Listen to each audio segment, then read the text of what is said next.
We're about to start, but I'd just like to thank everyone who's joined the call this Saturday morning. It's so lovely to see you all here and know that you're so interested in what happened at Philadelphia.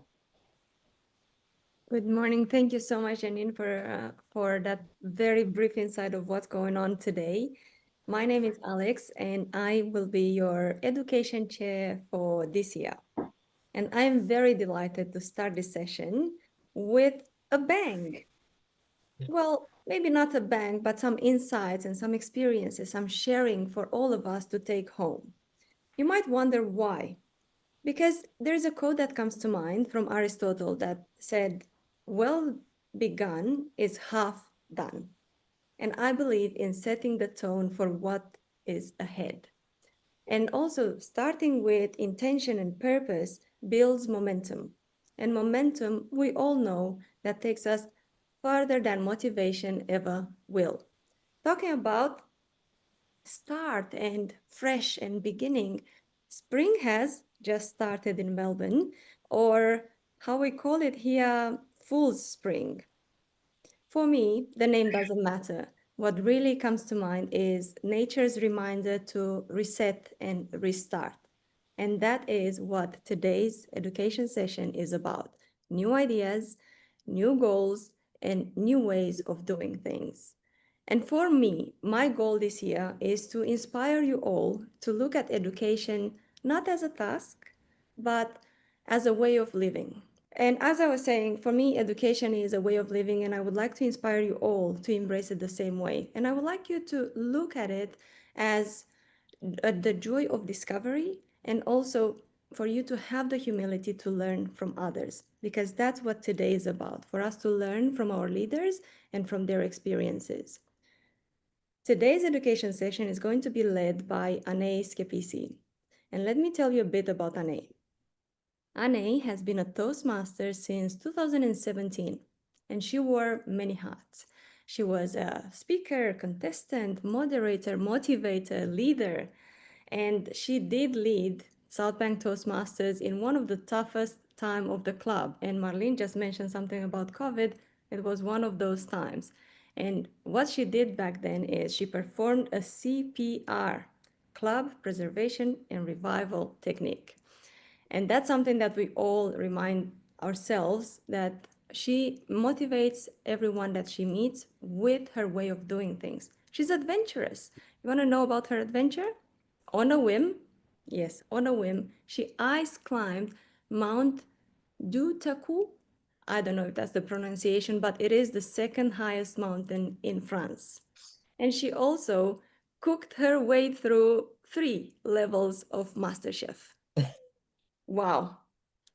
You know what else I think we can expect? She has a very loud bird called Jerry, and Jerry may come in to ask a question or two, or may not. We'll see how it goes. Before I pass on the virtual mic to Anne, I just wanted to say one more reminder from Maya Angelou. When you learn, teach. And when you get, give. Let's make this session about us learning from others and then teaching it. And also, if we get something that we think it's worth sharing, let's share it together. Anne, I can't wait to see what you've been cooking for us today. Very clever, Alex. And and welcome everyone. It's going to be a great morning, afternoon, as we hear about the incredible insights that our district leaders are coming back to tell us. So thank you everyone for participating. I'm sure on a day like today, we'd like to be more at the beach, right? But it's a great way to spend the morning.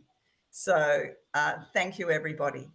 Well, I'm going to start out with an introduction of all the speakers, and then I'm going to interview each speaker at a time to find out amazing things about their adventures and their insights. So I'm going to start off with the introduction.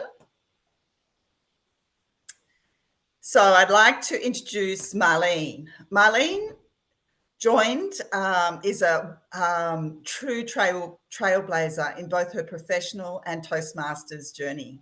Before retirement, Marlene worked as a registered nurse and midwife, later managing 4 private hospitals across Melbourne before moving into a second career in sales and marketing for pathology services in Melbourne and Sydney. Marlene joined Toastmasters 33 years ago after nervously attending her very first meeting at Knox, and she never looked back. Since then, she has achieved the title of Distinguished Toastmaster an incredible 5 times, sponsored at least 13 clubs, 13 is my lucky number, Marlene, and served in leadership roles from area governor through to district governor. Her outstanding service has been recognised with numerous awards, including the District 73 Officer of the Year, Toastmaster of the Year, and even a prestigious and recent Presidential Citation in Philadelphia. Marlene's passion lies in helping others find confidence, turning nervous speakers into inspiring communicators. Now we move on to Janine.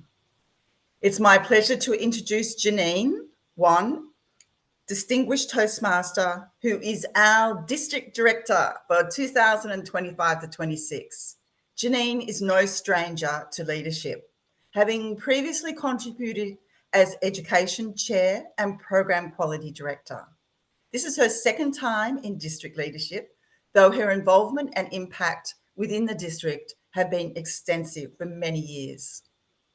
Janine joined Toastmasters in 2018, seeking to rebuild her confidence and self-esteem, and soon rediscovered her voice. This journey not only empowered her, but also fueled significant personal growth through challenges and leadership opportunities.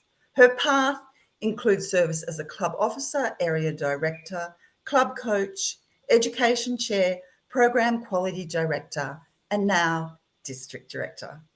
Janine is a passionate believer in the power of Toastmasters to transform lives as people find their voices and lead with integrity, respect, service, and excellence. And Vijay Shah, who is our current Program Quality Director. We'd like to welcome Vijay. Vijay has been an active member of Toastmasters for the past 15 years, during which time he has held several significant roles. He has served as Area Director 4 times, completed 2 full times as Division Director, Club Growth Director last year, and his current role as Program Quality Director. Beyond Toastmasters, Vijay operates his own business, delivering executive coaching and training programs for leaders and managers, drawing from his extensive corporate background and professional experience to help organisations enhance their leadership capabilities. Today, Vijay is here with us to share his insights from the convention. And last but not least, Brett. Brett began his Toastmasters, oh, my bird just gave you a woohoo, Brett. Brett began his Toastmasters journey in 2018 with Dandenong Rangers and serving as a club officer and later as an area director, where he gained first-hand experience supporting clubs and members. Now stepping into his first term as a district leader, he is serving as a club growth director for 2025 to 26. Outside of Toastmasters, Brett holds a Bachelor of Economics and is a chartered accountant. The 2025 International Convention in Philadelphia was his very first, and he went there not knowing what to expect, but found the experience overwhelming in the best way. As the District 73 representative, he took a keen interest in the financial side of the Toastmasters International and comes home with valuable insights to share. So you can take your microphones off and welcome everybody. The silent clapping. Great. So now I'm going to start with Marlene. Marlene, you ready? Okay, take yourself off. Yes. Yes, you're off mute. Off Fantastic. mute. Right. Marlene, you've been a Toastmaster for over 30 years. What's one funny or surprising moment from your time in Philadelphia? funny or surprising time. I think the food hall that we went to across the road and just asked for a roll for lunch, and it came back ginormous. So we had to cut it in half and after the first time, but it was really amazing, the food, the length of the rolls and things and the amount of food. So we decided in the end that we'd just go halves all the time. So it was really quite amusing. It was Great. good fun. Now, Marlene, you've been to many conventions and events. Do you collect Toastmasters pins or souvenirs? And if so, do you have a favourite story or one particular story that stands out? Oh, yes. I don't actually collect too many souvenirs. Just being there and having the memories, I think, is really the things that I like. I do remember that we went over to Fremantle one time and we were across the road from the hotel, and it was in the big boat shed. It was fabulous. We had a great night. This was for the Saturday night dinner. And my mother had come along too, and she was there sitting next to me. We were way down the bank. We were dressed up in captains or convicts, and we were convicts. And halfway through the night, one of the members was calling out, "Bring me on all the women, bring the women." Now, my mother's was about 4'8", not really, but roundabout. And I said, "Look, he's calling for you." And she said, "Me?" I said, "Yes, off you go." So down she went and she said, here I am, here I am. And the look on his face when he looked down at this little old lady dressed up as a really bad convict. And I laugh about that many times since. It's just was so funny and typical of my mother going along with the joke. So it was really funny. Yeah. Sounds like fun. Yes. Yeah. And we've had a lot of fun on many of on all of the conferences or conventions that we had then. We called them conventions. And every time we had some fun. Right. Well, let's find out about the fun that you had, particularly in Philadelphia. So, Marlene, what was it like to stand on the international stage and receive the Presidential Citation? I felt extremely honoured. I felt extremely humble with all these incredible people in the room that I know have done probably a lot more than me. And it was just wonderful to be on stage, meet the world president, and just accept the award. It was really lovely. And it was just amazing to see everybody there, and they're all clapping for you. And so it was just overwhelming a little bit. Yeah, amazing achievement. And I can understand why you totally deserve it. Oh, thank you. Now, how did it feel to see the World Championship of Public Speaking compared to the past years? And did you have a favourite speaker? Oh, it was absolutely amazing, the whole thing. There were semi-finals that we went to, and the semi-finals had some wonderful speakers. Oh, they were all brilliant. The one that won, I think should have won. He was stupendous, just brilliant speech, had the audience in the palm of his hand and just took us along for the ride. It was humorous. We're all laughing one minute and shrugging the next. It was amazing. And the one that did win, I think should have won. He was out of this world. Absolutely.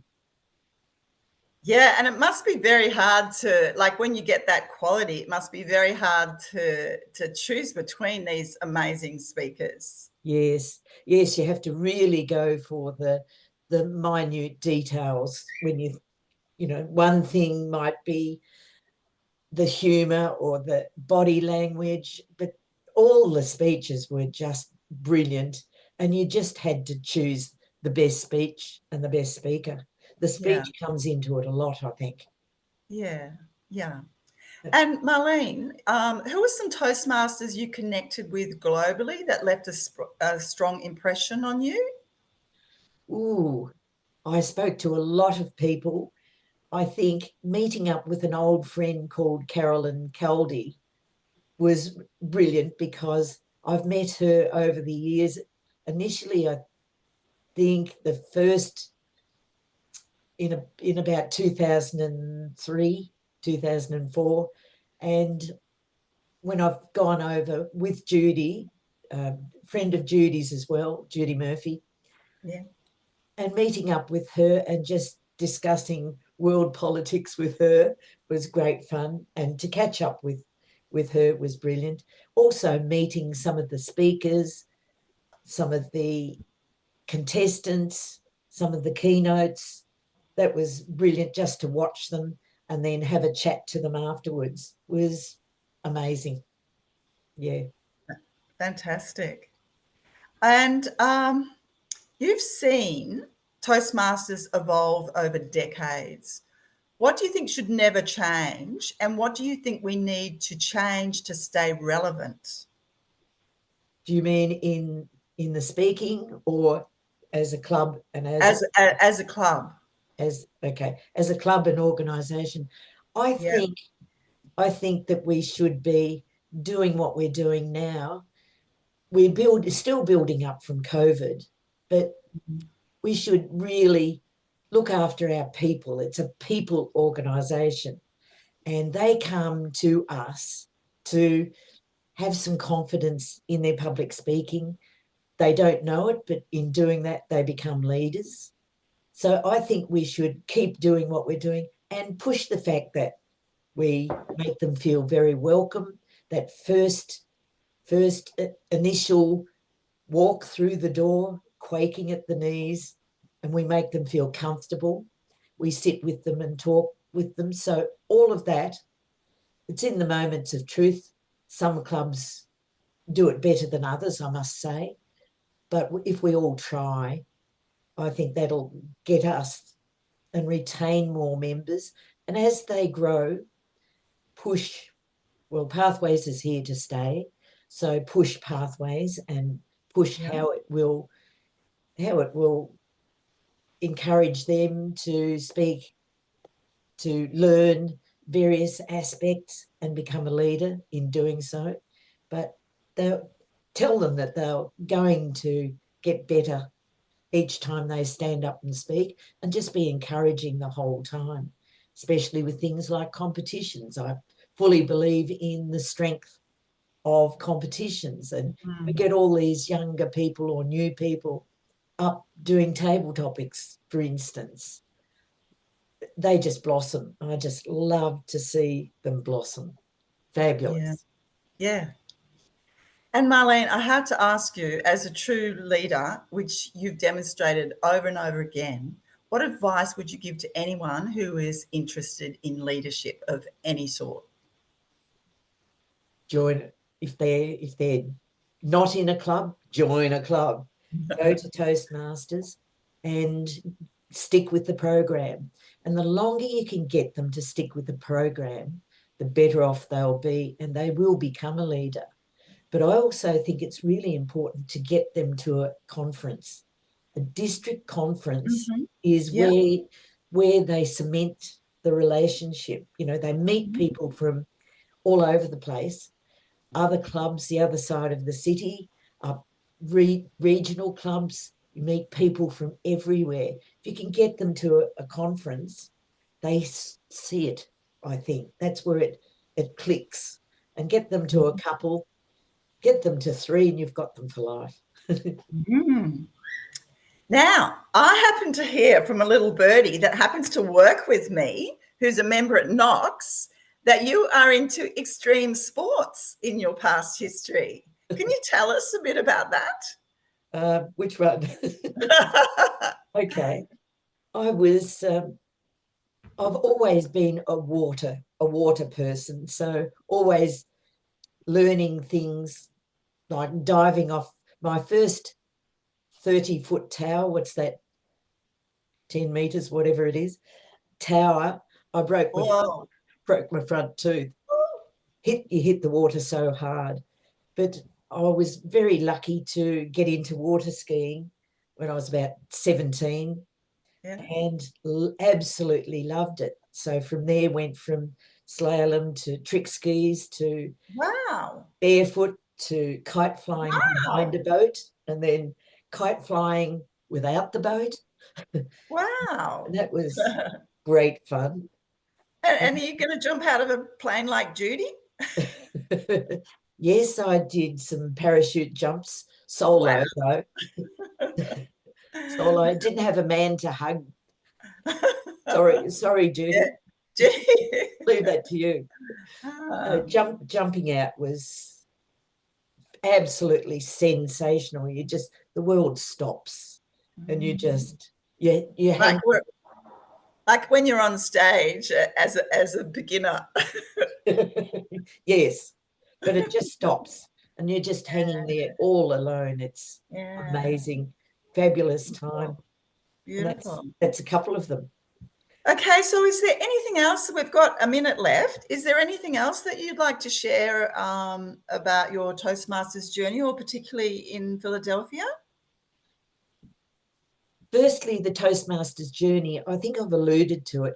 If we can get our people to stay in the club for a few years and get them off to conventions, conferences, teach them or get them into the program and get them moving along, we've got them for life, for a long time. And they're our backbone they become experienced and can teach everybody else.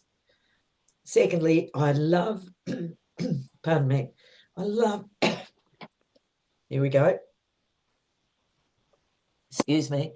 I loved going over to Philadelphia and staying with Janine and Judy and having Brett and Vijay and Hannah and Christine Dimitros.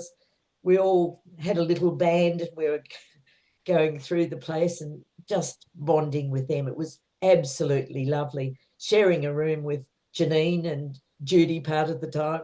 So it was just amazing and just amazing to be there. Yeah.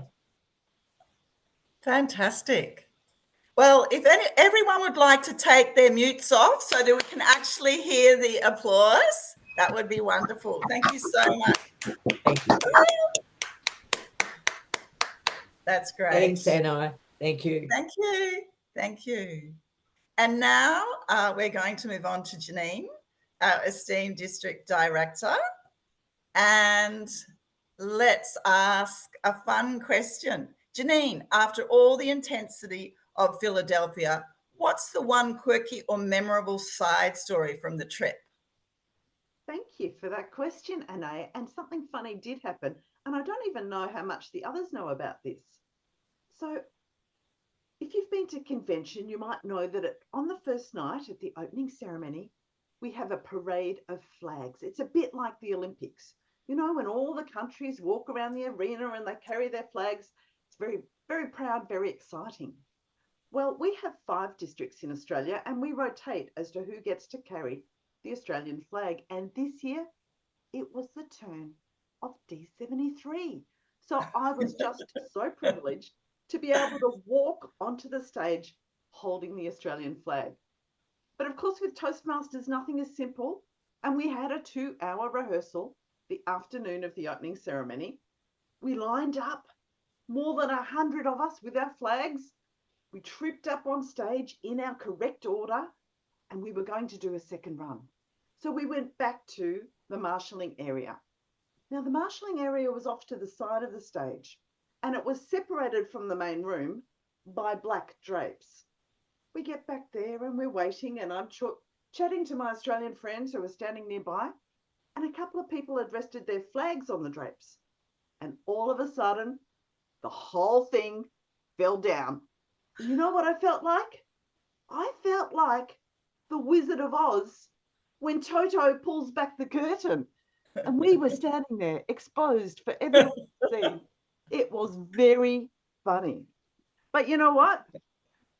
That's why we have a rehearsal. so that things that can go wrong in the rehearsal. And on the night, it was all fine. And I walked on stage carrying the flag and really enjoyed the moment. Such a funny story.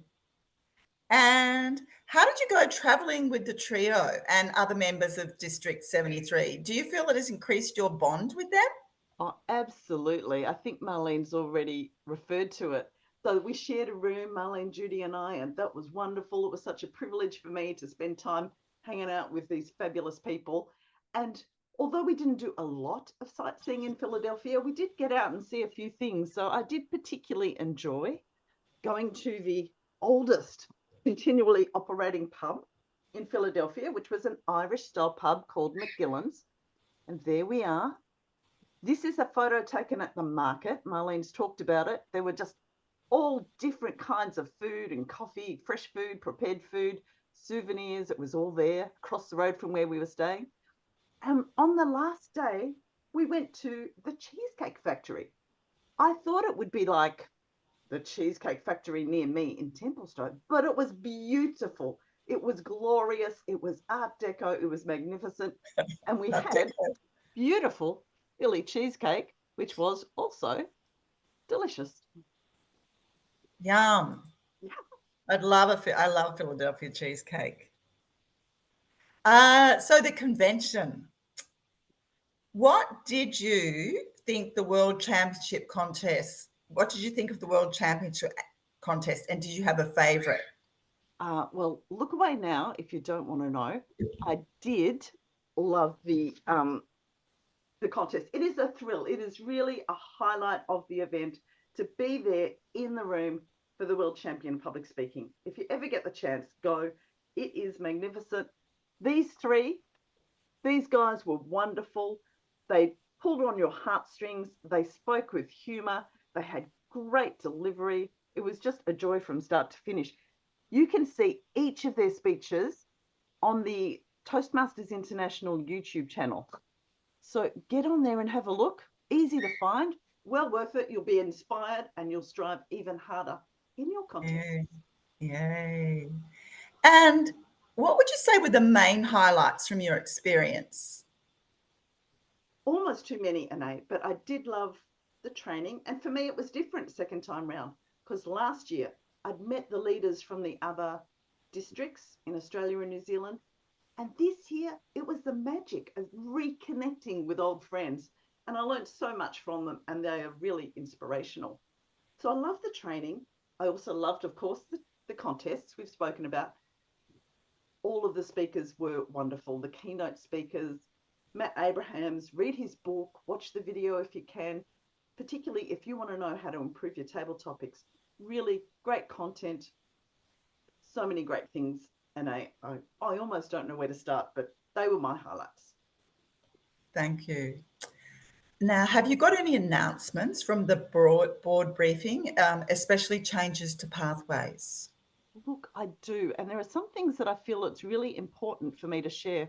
So I'm going to just take a little bit of time to step through this to give you the important updates that will affect members and clubs. And thank you, Annei. I can hear your little bird in the background tweeting away. So this is just going to briefly mention some of the things that will impact you. Here you can see this is just half of the board.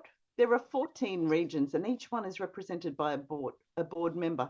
And Monique here represents Region 12, our region. She's a wonderful international director that we spent lots of time with. So the board briefing, the things I want to touch on were mostly delivered by Daniel Rex, the CEO. He did talk about membership being down. Undoubtedly, there's a lot of pressure from TI because globally, membership is down. He mentioned that some clubs, or many clubs, are still not responding to inquiries on prospective membership management. If you are looking at this screen thinking, what is prospective membership management? Then I suggest that you go and have a look at the link I'm going to put in the chat when I'm not talking to tell you how to use the prospective management tool that will help you attract members to your club. connect with people who are interested. So we talked about membership declining. The number of paid clubs dropped very, very slightly. Trivia fact for those of you who haven't heard this before, the number of paid clubs we had last year was 13,833. Now here's the stuff that impacts you, members and club officers. There was a lot of discussion about fees. Should they be changed frequently every year by a small amount, or should they be changed less frequently by a greater amount? After that discussion, the board decided not to change the 6 monthly renewal fee, and it will stay at US $60 for 6 months. However, there was a decision made to increase the new member fees, and this will apply from the 1st of October. So this month, if you're signing up a new member, $20 US, whatever you convert that to in your club. From the 1st of October, it will increase to $25 US. And there are other changes we will see eventually. Now, this was only delivered verbally in the board briefing, so I haven't got written information about it yet. But there are plans to enhance pathways. They're called pathways enhancements. So there will in future be a requirement for members to take on meeting roles in order to complete certain levels. There'll also be a requirement in the more high levels for members to deliver education sessions from Successful Club Series, the Better Speaker Series, and the Leadership Excellence Series. So this helps our members develop their presenting skills and also reinforces all these important messages that helps our clubs achieve excellence. And for those of you, and I've heard you say it, oh, I wish we still had the Competent Communicator Manual. Some of this stuff is coming back. Now, this is probably not going to happen this year. It's suggested that it will happen next year, and I really can't give you a whole lot more detail than this. But the basic training manual that Ralph Smedley wrote in the 1940s, they say it will be introduced as a path, and there'll be some other materials from Competent Communicator. So look out for that next year. And the very last thing I want to share is that those of us who sometimes contact World Headquarters seeking clarification or support will be pleased to know that the phone contact hours are going to increase to 7 a.m. to 7 p.m. And that will allow us to call a little bit earlier in the evening and a little bit more in the morning. So I think those things are good changes for our district, not being in North American time, and some pleasing aspects to come out of the board briefing. So amazing information, Janine. You've gone to a lot of trouble to present it, and it's important that we all hear what's going on. So thank you for that. And I actually got full-on goosebumps when you mentioned Ralph Smedley. Like, it just came across me. So, I mean, how happy would he be with the way things are going? Incredible legacy. I've only got one final question to ask you, and that was, what was it like to see Marlene walk across the Hall of Fame stage and receive such an honour? Oh, it was a magic moment. I was so thrilled for her to be acknowledged in this way. It's really a lifetime achievement award, and to be there in the room when she was presented with this award, to be clapping and cheering, it was a real thrill, and I was delighted, and it was such a special moment for all of us in D73. Amazing. So everyone can take your microphones off mute and give Marlene a great big clap. Janine. Sorry, Janine. Right. So now we are going to move on to Vijay. Are you ready, Vijay? Yes. Am I saying your name right? That's right. Yeah, perfect. Yes. So Vijay is the Program Quality Director. And so the first question I have for you, Vijay, is what was the most delicious food you ate in Philadelphia? Oh, yes. So when it comes to Philadelphia, there's two food is very popular over there. First one is the cheese steak. Cheese steak is kind of a thinly sliced beef, cheese, and onions. and the second one is, it's called a Philly soft pretzel. So I did not try the cheese steak, but most of others, they tried the cheese steak, but I tried the Philly soft pretzel. That was nice, was good, a bit different. Not my favorite, but I just wanted to try since I went there. And then the Cheesecake Factory, the one Janine mentioned. We went to the Cheesecake Factory mainly because of Big Bang Theory. Okay, I don't know if you have seen Big Bang Theory. Penny worked there, so I pulled them. Just everyone, we are going to Cheesecake Factory, and it's not a factory; it's a cafe kind of setup. When we ordered the cheesecake, I did not expect the size of the cheesecake. That's really big. Okay, like it's kind of three people can share the cheesecake. But it was nice. It was yummy, delicious. Yes. Yeah. Now, if you could take a friend to Philadelphia, what would you take them to see? Good question. See, with the Philadelphia is a kind of city with the historic significance. And I did a bit of a research before I was going there. I know that's a bit of a historical stuff in that city, but I didn't expect that much. So luckily, one of my friends who is interested in history as well, so was there. So we moved around. So Philadelphia it's called the birthplace of America. I don't know whether people are aware that it's a first capital of the U.S. So that's where they signed the Declaration of Independence. You have this Liberty Bell, all those things are there. And in Melbourne, and some of you might have seen Alexander Hamilton show. That show is pretty much around that story in Philadelphia. Okay, Alexander Hamilton was one of the treasurer during that time when they created the Constitution and Declaration of Independence. So for me, it was very inspiring to go and see. And yeah, Alex mentioned Rocky Steps. Yeah, so I went to Rocky Steps as well. So very inspiring to, you feel like that's where the American history started 200, 300 years ago. Yeah. So Great. someone who is interested in history, that's the right place. Awesome. Yeah. And can you tell me what was the most enjoyable session you had at the convention? I enjoyed meeting people. That's a great opportunity to connect with the people from other countries, other districts. You feel like even though you're not aware of or you never met those person, but you get a kind of striking immediate bond. Like when you start introducing, I'm from District 73. Oh, where is that? Melbourne, Australia. Where are you from? I'm from China. I'm from Hong Kong. I'm from Saudi Arabia. Was immediately creating a bond. Oh, should I go out for a coffee? That was a really good experience. I really enjoyed that. Catching up with the people from other districts, other countries, getting that community feel. That was most enjoyable moment for me. Nice. Yeah. And can you tell me what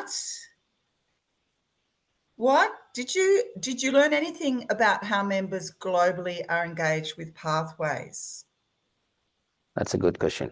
I have a slide kind of information what was presented over there about pathways. Let me see if I can share my screen. I'm just sharing my screen. Shows the education awards. So this is the information we received over there in the meeting. It shows what are the awards. Are you able to see? Yes. Okay, cool. So this shows how much the education awards have been achieved in the last 3 years, right? And if you can see, in the last program year, there was a worldwide acceleration in pathways progression across the world. Okay, so there are 108,263 education awards earned, which is a 13.1% increase compared to the previous years. I was very motivating to see those numbers. The number doesn't lie, right? So it's a high number of awards being achieved. It's a significant number of members are progressing in pathways. They are getting the more value out of the pathways. Okay, so though gone are the days, I don't know, 3-4 years ago, when they introduced pathway, there was some issues, and we gave feedback about pathway issues and intricacies. Those are the issues have been sorted out, and now the pathway is becoming more and more user friendly. You can use in mobile phones, multilingual, and very intuitive to use with less training. Okay, so there's a lot of people are started using pathways, and the number shows that 13% increase across the world. Yeah, that's very inspiring for me. Yeah. I just want to show one more thing. That's one thing. They showed another. This is by our CEO, Toastmasters International CEO Daniel Rex. He was showing this PowerPoint, the data. When he was showing this pathway progression across the country, it was a little bit for me when I see Australia. So this shows the world map, education awards by country. And if you see I don't know, New Zealand is achieving more pathway awards than us. Okay. Whoa. The competition is on. I would say, what? How come New Zealand is in terms of percentage? Like if you have percentage of membership out of so many members, how much percentage of members are going towards pathway awards? New Zealand is actually ahead of us. So it's time for us to beat the Kiwis. Yeah. And Vijay, what made you go for the program quality director role? There's a couple of things. One is, so for everyone, I would whoever is watching the video replay or over here, I would say there's no other organizations giving this kind of leadership opportunities. So I worked in corporates for more than 24 years. To become a project manager, you need to prove yourself to become a project manager. So you are a project manager, then you started managing the projects. However, in Toastmasters, you can become a manager, then you start learning how to manage things. So it's kind of you get the skill by working in that section. So you won't get this kind of opportunity anywhere else. So PQD, I did not know anything about PQD when I took over this role. So I'm learning. Okay. So that's what inspired me to take up the role. So every role is you start learning, you take up the role, you start learning. So if somebody is thinking, can I put up my hand for area director or division director or any other role, I would say just jump in. You surely going to be a different version of yourself, a better version of yourself at the end of the program year. That I can guarantee that. I've done this role, this kind of 4 times area director, twice a division director, CGD, ran speechcraft programs. Every time at the end of the program, I can realize that I'm becoming a better version. Okay? So I would strongly suggest put up your hand for the leadership roles. So basically throw yourself in the deep end every time. Exactly. Yeah. Yes. You get support. Okay. You get support, and it's a safe place to fail as well. Yeah. Yes. So the final question is, what was your biggest highlight from who was your favorite speaker on the stage? With the contestants, and I was fortunate enough to be part of the contest committee. So I was able to see closely, work along with the committee, contest committee, as well as the contestants. It is really hard to find the best speaker because all the 28 are amazing. But when you speak to them, everyone, it's not the first time they're coming up to the world speaker. So they might have lost previous year, they might have lost the selection the year before. So it's like a big journey. And when I spoke to them, I can see the humility they have. It is making them more and more grounded. So they might become a world champion, but they become more and more grounded. They are learning. Every speaker is saying, "I'm just learning about myself in this journey." So that's why I've seen all the speakers are amazing. It's hard to find out any flaws in any speakers. Yeah. Fantastic. Okay, everyone, thank you for your sharing. Everyone, take your microphones off mute and give Vijay a big. Yeah.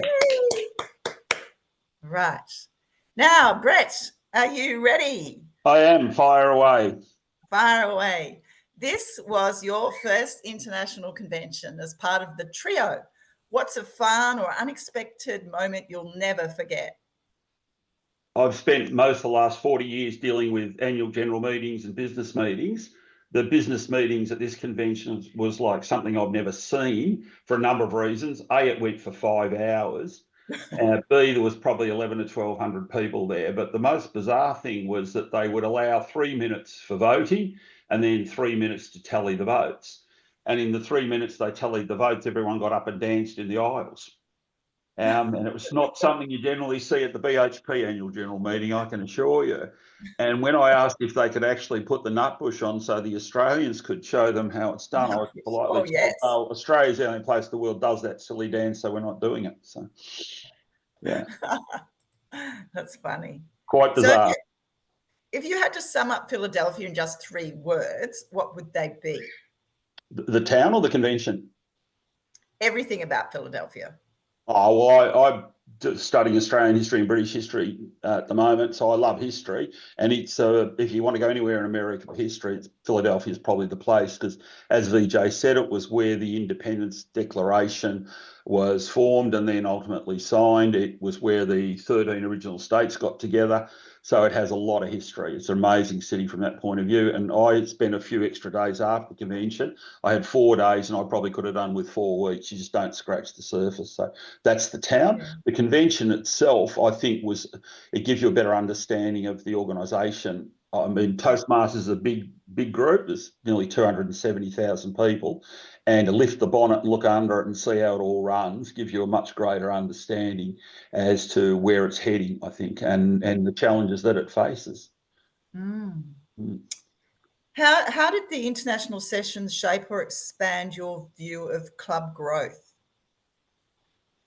Probably not so much the technical sessions, but more the training and the board briefing.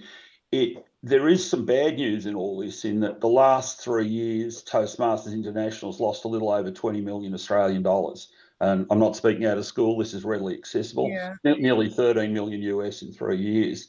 Mm-hmm. So they're looking to raise revenue. And I guess one of the concerns I had as club growth director is they're going to flog me to death for membership. But they're acutely aware that 85% of their revenue comes from membership and a bulk of the balance comes from letting out their building. So they're looking for new revenue. And the relevance of this to Toastmasters is it'll be a diversification in their revenue streams, and they're going to look to make Pathways a product, an educational product, which they will take to the outside world. You can't keep milking the clubs, but Pathways, I think, ultimately will be in short and non-Toastmaster form sold to corporates and other things like this. So there's a fine balance there between diluting the need to be a Toastmaster and extracting value from all this intellectual property they've got. So I found that quite interesting. Yeah, and I totally agree with you. My actual CEO came to me a few weeks because I was in Toastmasters. Did I know anyone that could come in and train some of the people in our clubs? So it's definitely something that we can market outside Toastmasters, I think. Well, they already have the Speechcraft course, of course, but there is a working party of former international directors putting a paper together for the board to say, okay, we put all the work into developing the educational pathway. How can we extract some money from it from non-Toastmasters? And as long as they don't cannibalise Toastmasters in doing it, I think that's probably the salvation, and that's where it will head. Yeah, so I think you touched on this about the election process. So how was the international director election process? Can you tell us a bit more about that? Yeah, well, I've done some training with the Australian Institute of Company Directors, and they would die if they saw what goes on there, because not only is there the 14 regions, each with a director. I think there's 3 in terms of a vice president, first vice president, 7 vice president, international president, then 2 on the executive. So you actually end up with nearly 20 people on a board, which is far too many. And the rest of us elect the regional directors. So without naming them, there was one region that we felt probably were the 2 best candidates out of the 14 that were standing. So they were 1 and 2, but we could only elect one of them. So we actually get to vote for each of the other regions. And I think that's a fatally flawed process. Number two, they only stand for 2 years. Their current strategic plan, and if anyone wants to see where Toastmasters is heading, the plan's readily available.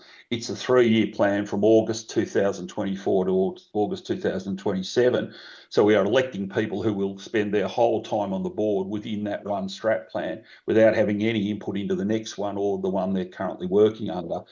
And that's before you look at the cost of flying 20 people around the world. And I think Monique said she goes over there 5 times a year, and I just don't know how they get a decision with a board of 20 people.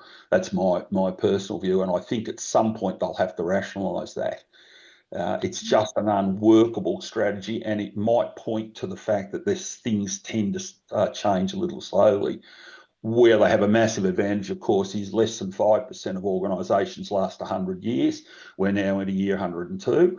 So there's optimism for it going forward, but it probably does need to become a little more nimble. The other thing I've got to say, though, Janine touched on the fact that there's not going to be a fee increase in this semester. There will be for new members, but I think they're acutely aware of the delicacy of constantly increasing the fees from the members, and that's why they're looking to say, okay, where do we get alternate revenue streams from? Yeah, excellent. And just finishing off with, what was the most inspiring moment of your trip for you personally? I think the move from looking at this as a speech-making organisation to one of a communication organisation, and of course communications has 2 parts, listening and talking. And there was some of the seminars I went to, there was a heavy emphasis on listening. And it's interesting, in our club we have the Hark Master at the end of the night, but in my advanced club we don't.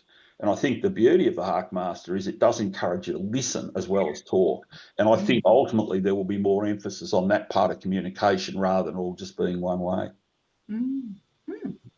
Great. Thank you for sharing. So everyone, give Brett a warm thank you. So now we are going to have a short break. I'll hand it over to Alex maybe. Alex, can you take your phone? Yep.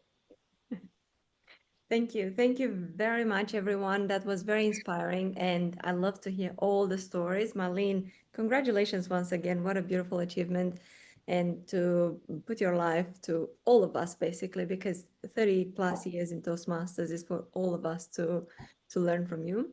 We will take a short break. I'm going to think maybe 5 minutes. I assume most of us are back in the room. I did refill my cup of tea, so I'm ready to go and ready to go to the next part of the session. Annei should be around as well because she's also leading the second part. But what I'm very excited about, we've learned the good and fun part, and now it's more about what are we gonna get out of this, and how are we gonna work together, and how are we going to learn more from our leaders in the district. I'm super excited. Annei, when Jerry gives you a moment, you can come back online and take us through the next session. Hello, I'm back with my bird. So now this comes to the fun part where we're going to learn what insights are going to actually impact District 73. So Janine, make sure your microphone's off mute. Now, so in terms of the trainings that you attended, I believe you mentioned communicating value training was really impacted you. So can you share what you learned and how it applies to members back home?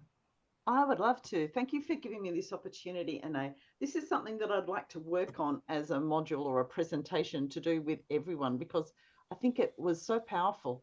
So can you see this screen? What we talked about was being aware of what the features, benefits, and value of a product is. And I'm going to start working through an example with you of a car. Some people love cars. For me, a car is a vehicle, a tool to get you from A to B. So, Annei, what would you say is a property, a characteristic of a car? Well, I've just bought a new car. Oh, so you're excited about cars then. What is I want to be queen of the road. So for me, I want to be queen of the road. So I want it to be higher up. So I like SUVs. So a property was a high seat, and that was important for you. Yes. I would suggest that that's a feature then. Having some elevation is a feature. So When I thought about cars, I randomly came up with some features that a car might have. A car has usually got 4 wheels. It may have a radio. It may have aircon. It may have elevated seating. Now, still talking about the product, the car, a car has benefits. For Annei, the benefit of elevated seating might be that she can see further ahead in the traffic. Another benefit of a car could be that it takes you places. You can use it to transport things, and you can go remote places where there isn't a train line or a bus line that runs. So these things, the features and benefits, relate to the product. But when we talk about the value, what something means to a person, that differs according to each individual. So the customer applies the value. And this value is different for each customer. And we might think about our customers as certain archetypes or different types of customers that we have. So for example, think about an 18-year-old getting their first car. What is the value of the car to the 18-year-old? The word that comes to my mind and is, I think, most commonly used would be independence. Suddenly, this young adult can go where they want, when they want, and they don't need their parent to take them. They don't need to walk or get on their bike. It's independence. For a different person, say, for example, an apprentice, this benefit of transporting equipment might pay into the value that the car has for the apprentice. And being able to go anywhere with their tools early in the morning means that they can have employment. So the value of a car to this customer, the apprentice, is that it enables them, empowers them to take an employment opportunity.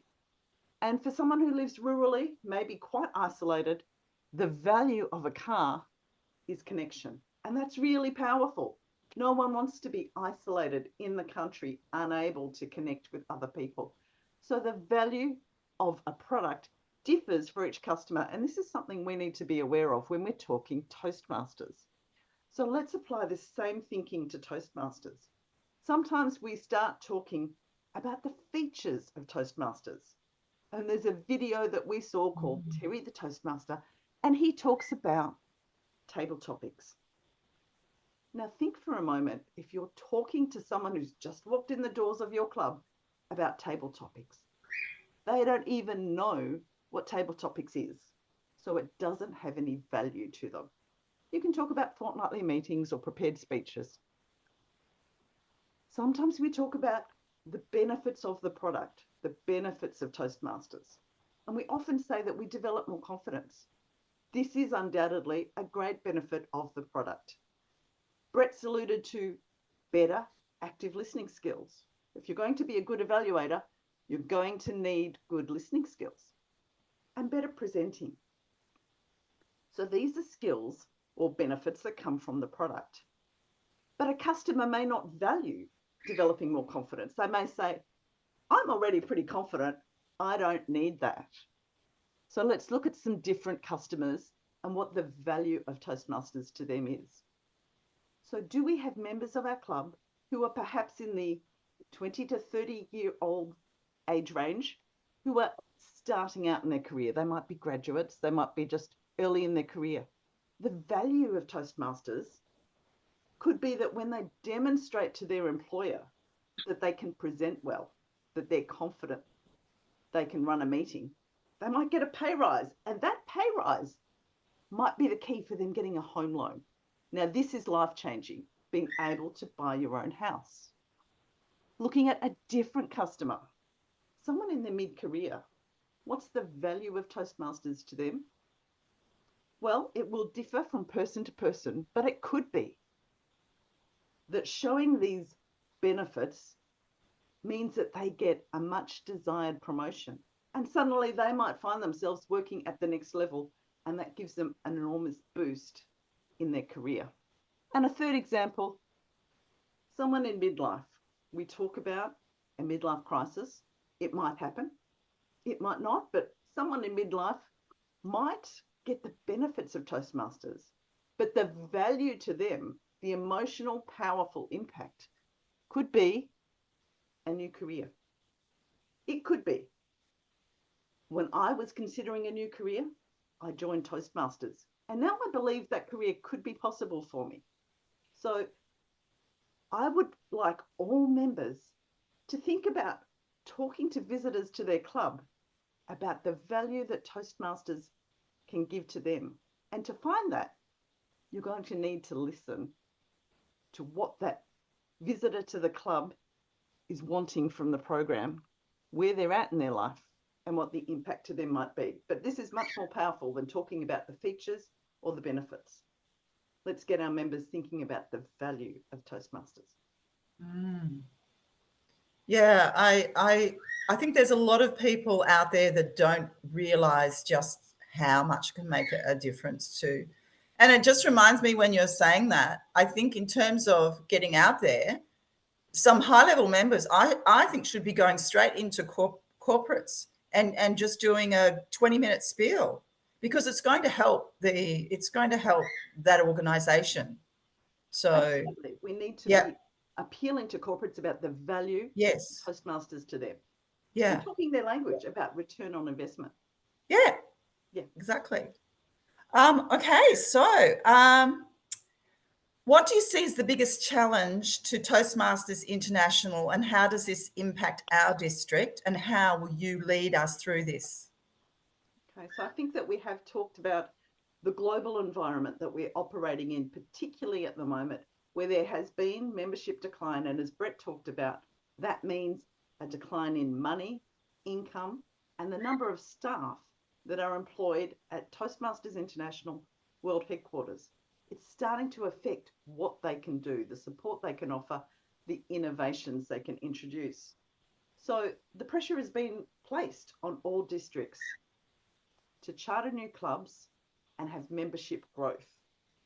Now, I believe that we can do this here in D73, and we will do this. I'm really delighted that this year, thanks to work that Vijay started last year, we have already chartered a new club. Dynamic speakers, welcome to you all. Fabulous to have you join our family. I believe that we can also keep building on our membership growth by making sure that every club experience is one that makes members empowered, and so that we have an increase in our membership retention. And Pathways engagement is a big part of that. And we're going to do lots of interesting things with our new public relations manager.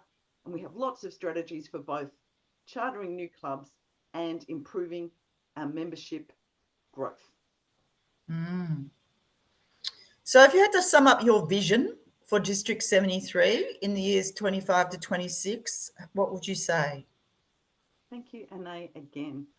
Look, the theme for me for this year as District Director is building teams.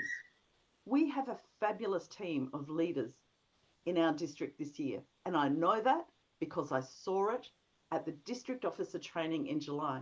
It was really exciting to be in that room with our division directors and area directors.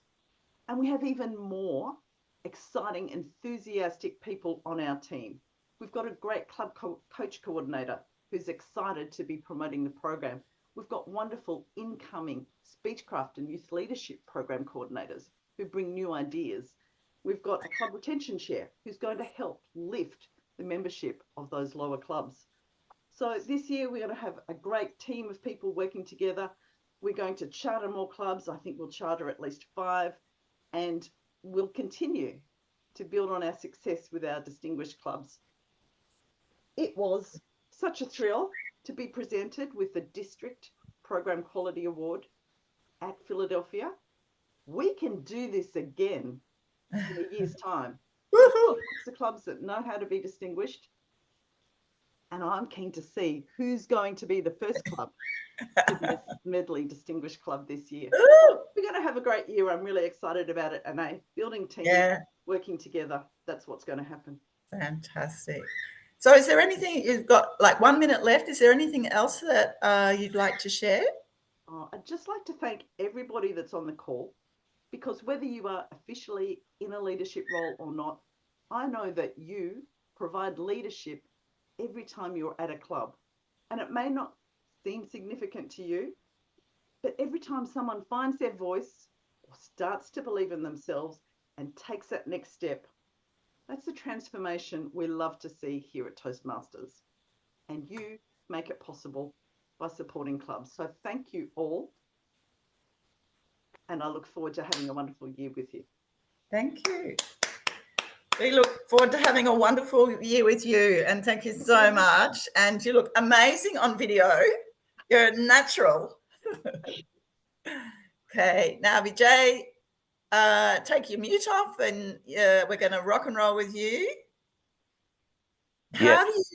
How do you see the international goals cascading down to District 73 in a way that feels relevant to our members?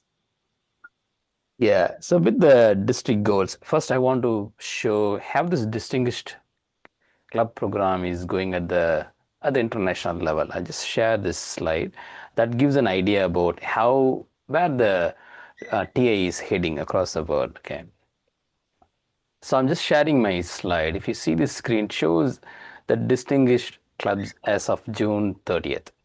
Okay, and what's the status in the last 5 years? If you see what's the status of 2024-2025, that's a biggest surprise. It's a 5.5% increase, which means more and more clubs are achieving distinguished status. 6,737 clubs reach distinguished and above status in the last program year. Okay. Now, what it shows that is it's a 5.5% increase from the previous years. Instead of saying what is a TA's goal, how we can achieve, cascade that goal to the district level, area level, and club level, I'm asking all the members. We joined Toastmasters for a reason. Why? We joined Toastmasters to improve our communication skills, leadership skills, or some people, they join Toastmasters for a community. So let's keep that as a main thing. And if we want to, if we join Toastmasters to improve our communication skill, the only way you can improve your communication skill in Toastmaster is delivering your projects through pathways. And if you are not delivering your projects through pathways, you're not going to get value out of Toastmasters. So I've seen clubs, some of the clubs, people come and then just have a chit chat, give a speech, but the speech is not from pathways. What's the point? After some time, that members will be losing their motivation, inspiration. But pathways is giving you a measurable, a trackable thing that you can track how far you are progressing. Okay. So I would suggest progress on your pathways. That's actually by default, it's going to help your club and help your area and division and district to achieve distinguished status. So it's all coming from the individual is completing their speech for their own personal development. That's how you are helping the whole district and whole TI. So focus on your speech, focus on your pathways progression. That's my request to you as well. So Vijay, now that your focus has shifted from club growth to program quality, what new priorities do you want to set for educational excellence in the district? Nice. Okay, first of all, you said your focus shifted from club growth to club program quality. For all the district leaders, there's only one mission we have, the district mission. Okay, it is creating new clubs and supporting all the clubs to achieve excellence. So the club growth or creating new clubs is all our shared mission. So that it's not going anywhere. Okay, so that's our primary mission, to create new clubs, regardless of whether you're an area director, division director, or playing any leadership role. So we are looking to create more clubs and then achieve every club, support every club to achieve excellence. So that's our primary goal. And on top of that, as part of my program quality role, so my focus or my priorities, or I would say in terms of 3 steps priority. The first is at district level, what we can do. At district level, we can improve the quality of the training that we are giving to the club officers, area directors, division directors, so that they are more capable, more enabled to serve our members. So that's club officer training, district officer training. So focus on that. And the second one is, even with I just want to share this good news with the club officer training, what we finished, that round 1, 16 clubs all the 7 club officers have been trained, all the 7 officers.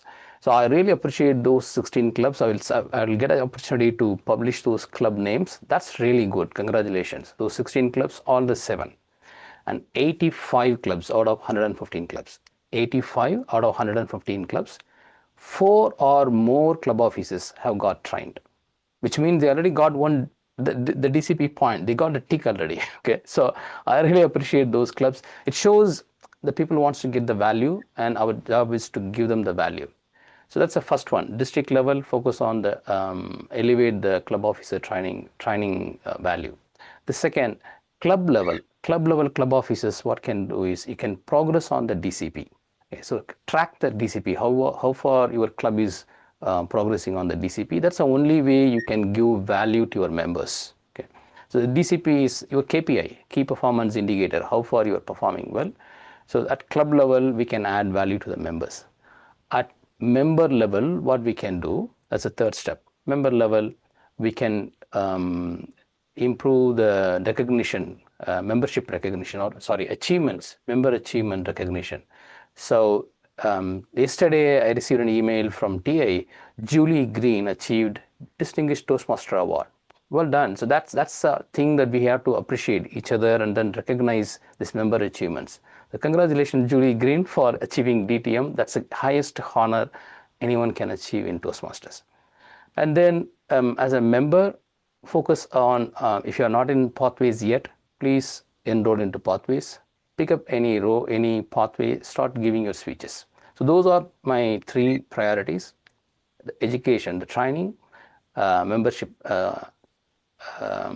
education achievement recognition, and third one is pathway adoption, increasing the pathway adoption rate. Yes. Thank you. Next question I have is about the contest. So has anything changed about the contest? And if so, can you tell us about it, or will there be any communication? Yeah. Okay, so with the contest, there's no significant changes to the contest. There are changes published in the contest rule book. There's no significant changes that affects us in District 73. But there are 3 things. There are very minor one. The 3 things I captured in the DCM report. So this we're going to have a DCM next 2 weeks time. So the club office, the president and VP and area directors, division directors will be attending the district council meeting. You can see in the booklet I mentioned what are the changes that affect us as District 73. The 3 significant changes, not significant, 3 changes that directly related to us. Contest officials, everyone, the contest officials and test speakers should be physically present in the contest. That's one. And the second one is contest chair can disqualify a contestant on the basis of eligibility. That's the second one. That's before the contest. And the third one is judges checklist. The chief judge completion of the notification of the contest winner provided to the contest chair of the next level. Okay, the chief judge to provide the contest winner details to the contest chair in the next level. That kind of information, but that's there captured in our DCM booklet and also in the contest rule book. Yeah. Great. So, Vijay, is there anything else that you'd like? You've got about a minute left. So is there anything else that we've missed out that you'd really like to share? Yeah, I do. I have this photo of Marlene receiving the award, the video of Marlene receiving the award. Oh, a Just want video. to share that. Even better. Yeah. See, I'm not sure whether it comes with the sound. The sound might be too loud. Just adjust your sound. Wait a minute. I'm just bringing up that video. It was a very, very proud moment for all of us. Okay, the sound might be too loud. Please adjust your sound.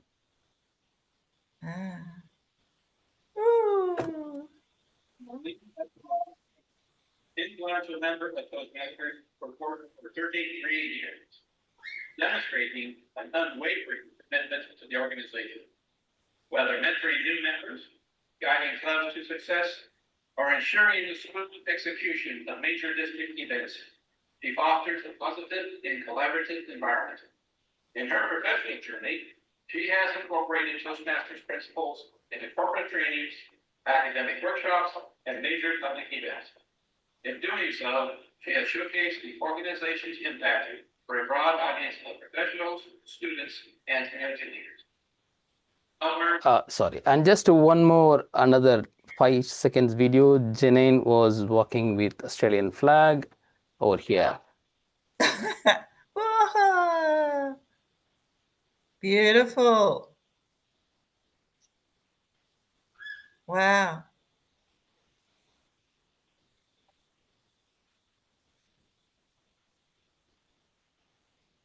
That's all I have. You can see the size of the stage, and it was so proud moment to see Janine and Marlene going up on the stage in the international stage. It was a very proud moment for us. Very, very beautiful moment. Thank you, Vijay, for sharing so much information. And now we're going to move on to Brett, who it sounds like you've got a big task ahead of you, Brett. Yeah, in terms of the global mission, in terms of club growth, what lessons or strategies from Philadelphia do you think you can adopt here to strengthen both new and existing clubs? One of the beauties of the convention was being able to be in a room with other club growth directors, and I think all of us have the same sort of issues and challenges. To Janine's brilliant presentation, the only thing I'd add is that, and this is a statement my grandfather used to make, when someone goes into a hardware store to buy a drill bit, they don't want a drill bit, they want a hole. And I think it's incumbent on all members of Toastmasters to take that and think, when someone's inquiring about Toastmasters, what do they actually want?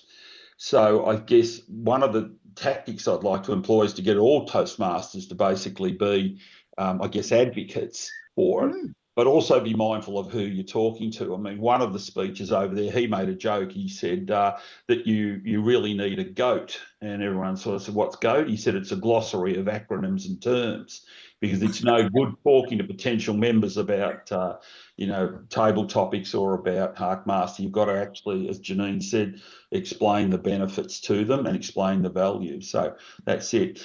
When I took this role, I used the analogy that I'd used in my own business of a bathtub, and that is you need to have the tap on, you need to have the tap pointing in the bath, and you need to have the plug in. And those three things in marketing terms are basically lead generation, conversion, and then retention. Now, if I work backwards, talking to all the other trios and club growth directors and district directors, program quality directors, it becomes apparent that a club is far more successful in retention if it does well with its DCP. If it has members going through pathways, so they're growing and advancing, if the club meetings are well run, if there's some satisfaction, retention sort of takes care of itself when that happens. Not entirely and not always, but that's what's got to happen. You've got to actually retain the members by following the pathway. And following the program and working towards these becoming a distinguished club. So that's the retention aspect. In terms of the conversion, and I'm still seeing this in some of the area director reports where the club contact details are out of date.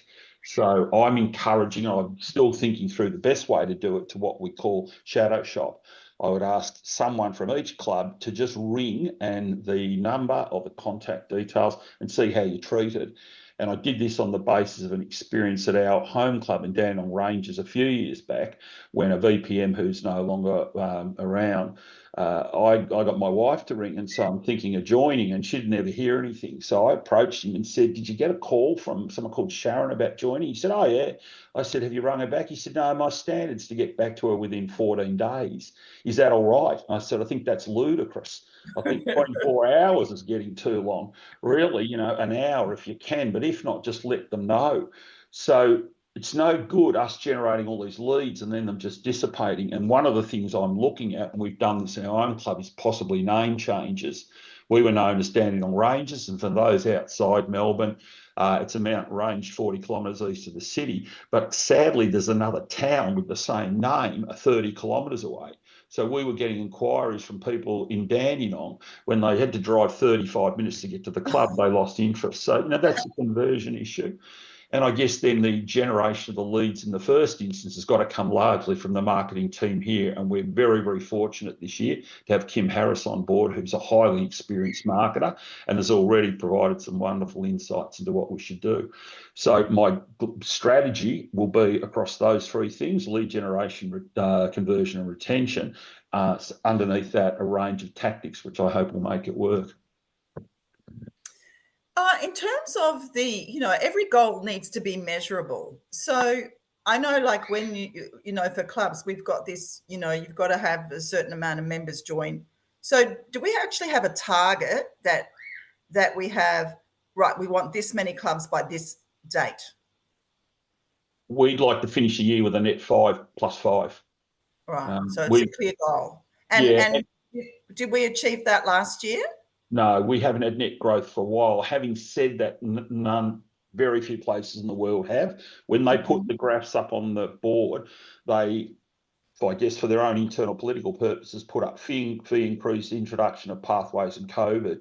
And the only thing that really hit Toastmasters hard was COVID, and it sort of never has really recovered. Most areas in the world are experiencing net club and net member loss. There are some regions of the world where the opposite's happening. The subcontinental, for example, I think Sri Lanka was about the fastest growing area, and some of the African countries, but we're not unique in that, but that doesn't mean we should accept it. So if I finish the year and we've had a net growth of 5, then I think the team, and that's not just the trio, but it's the whole district leadership team, will have done a superb job if we can get a net +5. Yeah. If you could turn one of your financial insights into a practical action for clubs in District 73, what would that be? That you can't keep putting up prices without delivering value. I mean, at the end of the day, value is the sum of cost by benefit. And I was very nervous they were going to say our financial performance is so poor, we're going to jack up the prices. Now, I think that would have been a poor response, and I'm glad they didn't. And I think it's credit to them that they recognise that you can't do that. I think what we do have to do is make sure that the benefit of pathways is understood. And one of the things that I stress then is we've got to have a competitor analysis. To my mind, there is no other organisation provides even close to the value for the money. You can go and do public speaking courses and leadership courses at $800 a day, and you won't get what you'll get out of pathways. Yeah. We've got to make it less of a well-kept secret and more of an open marketing tool to say, okay, this is the most cost-efficient way. You will learn better communication. One subset of that is better speaking. Maybe at club level, we should be having a handout to all the members saying, this is like a good, if there's anyone interested in joining Toastmasters, this is what you can tell them. Because often we love it, but we don't know how to express it. And like what Janine, you said, is about value. So if there's just like a cheat sheet for all members, because we're all advertising Toastmasters. Yeah. And look, when in my business, if anyone ever complained about my fees, the first thing I'd say is compared to what? And we need to have people understand that this pathways is invaluable. It's a fundamentally brilliant piece of educational pathway, and I don't think it gets sold that way well enough. And in terms of dollars, it is a very efficient way to do it, and there is no one close to us. But we don't do a competitor analysis and say, look, we are now, always have been the preeminent way of learning, but also the best value. Because you will get these benefits, and those benefits will be of value to you. So thank you so much for sharing today. Is there any, you've got like a minute left. Is there anything else you want to share? No, look, I'm trying to think through the way to get the shadow shopping, but that's something I really want to do because it's a leveraged activity. It's pretty easy, and it will very quickly point out to clubs where there may be leakage. It's no good generating the leads and then them not being converted. So I'll apply my mind to that, and I will work out some way of getting every club to do a quick shadow shop. Thank you so much, Brett. Right. So we're nearly at the conclusion. So we're going to have a quick, probably 5-minute question and answer session. So people in the audience, I'm not quite sure how we're going to run this. Maybe I'll hand this over to you, Alex. Thank you, Annei. Thank you for the questions. I hope everyone had time to really share insights and something that we can take home. And for everyone online, I'm sure there's a lot of information we received today. And this is mainly for you, this segment. If you have a question about maybe next year or something specific to your club or something specific to your area, this is the right time. We have all the right people in the room to answer your questions. I'm just gonna have a look around the virtual room. If you have your hand up, I'll pick you. If not, you can go off mute. And when you ask a question, it will be great if you can say who that question is addressed to. All right, I do have a question. I have a question for Janine. I know there is a full year, packed year coming up for you. What would be the first thing that you want to focus on?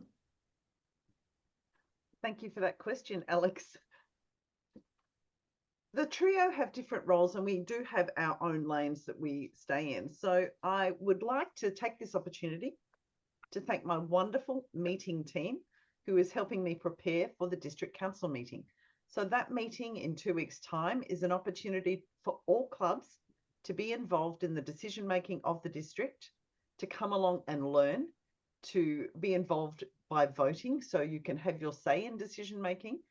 And that's the opportunity for them to learn about the district success plan. So our goals, Brett's referred to goals, strategies and tactics.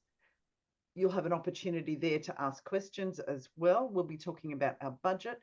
So once we have everything approved, a district success plan and a budget, then it's time to get to work. So I'm looking forward to really seeing some things come into place starting from October. So the first quarter of the year is about setting up, doing some strategic planning, working with our new team and relaying information back to the clubs. And then we get stuck into the work in Q2, starting from October. Can't wait for that. Wonderful. Thank you very much. I think I do have a question as well, perhaps for Vijay, and that's more on the training for area directors and division directors. I know that we have a new year now and most of the roles are filled. Is there something that you're planning for them specifically, something that you can maybe take them through what's going on and how to be successful in their role? Yeah. So immediately after the trainings in the convention, we had a strategy discussion, district strategy session. So the trio, we sat together, we discussed what we can do in each other's role. And then one of the point we identified as part of the training is how we can train our officers to convey this value proposition. Okay, so whatever Janine presented, that has to go to the club officers, area directors and division directors. They would be able to convey this value proposition to the prospective members and also the members. So that's going to be one of the agenda item in the future trainings. So that will help us to convert more prospects into members and also for the members to get more value out of Toastmasters. Yeah. Beautiful, thank you.